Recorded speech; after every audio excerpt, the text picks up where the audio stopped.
तो मेरे को साधारण समझ रही हो ना, गाँव का एक ग्वाला मेरे को समझ रहे हो, पोखरों का पानी पीने वाले समझ रही हो। अब देखो ब्रह्मा जी, अब मैं ये सृष्टि करूंगा, इसलिए ब्रह्मांड निकाया निर्मित माया रोम रोम प्रति वेद कहे। भगवान के एक एक रूप में कई ब्रह्मांड समाये हुए हैं। सुखदेव जी महाराज कहते हैं कि भगवान ने तुरंत ही क्या किया, जितने बछड़े थे मुकेश जी, जितने बछड़े थे, जितने भी ग्वालवाल थे, जो जैसे कपड़े पहने हुए थे, सब भगवान बन गए। भागवत में लिखा हुआ है, यावत वत्स वत्स काल कवमुर यावत कराधिकम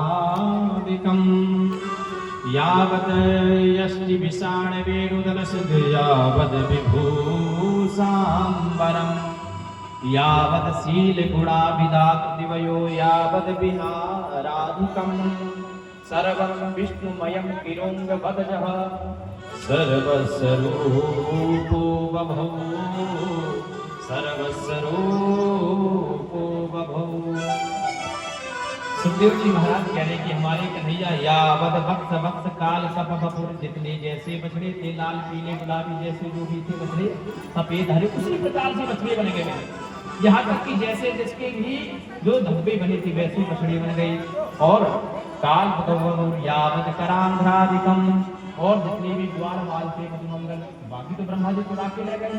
सेम टू सेम वैसे जैसे थे सदृश, कोई किंचन मात्र भी अंतर नहीं, ऐसी भगवान ग्वाल वाल भी बन गए। सुखदेव जी कह रहे हैं कि बन ही नहीं गए, यावत शील विषाणुदल, जैसा जिसका स्वभाव था वह भी भगवान बन गए। और क्या, विष्णु वेणुदल सिद्ध विवाह विभूषाम्बरम, और तो और भगवान कपड़े भी बन गए, जो जैसा कपड़ा पहने हुए थे, जैसी पगड़ी लगाए हुए भगवान हमारे कृष्ण कन्हैया वह भी बन गए। यहाँ तक कि जिस ग्वाल वाले के हाथ में जैसी रेखा थी वह भी भगवान रेखा भी बन गए। यावत शील गुणाभिधाकृतिवयो यावत विहाराधिकम, विहाराधिकम, जो ग्वाला जैसे चलता था, जिसकी जैसी चाल होती है, किसी की चाल अलग प्रकार की होती, किसी की अलग होती, तो भगवान उसी शील गुणा विहाराधिकम, अर्थात जैसा जो ग्वाल वाल चलते थे वह भी भगवान उसी चलने लगे। और यह सिद्ध कर दिया, सर्वं विष्णुमयं गिरोंगवदः सर्वस्वरूपो बभौ। भगवान ने यह सूक्ति सिद्ध कर दी कि हरि व्यापक सर्वत्र समाना सिया राम मैं सब जग जानी। इसी भगवान चींटी से लेकर के हाथी पर्यंत भगवान का वास, पत्ते पत्ते में भगवान का वास। यह सूक्ति को ईसा वास सर्वम सर्वम कल्पितम ब्रह्म, भगवान का कण कण में वास है, यह सूक्ति को सिद्ध कर दिया। जब ब्रह्मा जी ने ब्रह्मलोक से देखा कि यहाँ पर भी मैं चुरा करके जो बछड़े लेकर के आया हूँ, जो ग्वाल वाल चुरा करके लाया हूँ, और वही किसके साथ है, मैं तो उसको गवार ग्वालिया समझ रहा था, पोखरों का पानी पीने वाला समझ रहा था, यह तो परब्रह्म परमात्मा है। तो तुरंत ब्रह्मा जी वहां से आए, भगवान को प्रणाम किया, लेकिन भगवान कुछ नहीं बोले। प्रणाम करके वहां ब्रह्मा जी परिक्रमा लगाई और ब्रह्मलोक चले गए, सभी ग्वाल वालों को वहां छोड़ गए।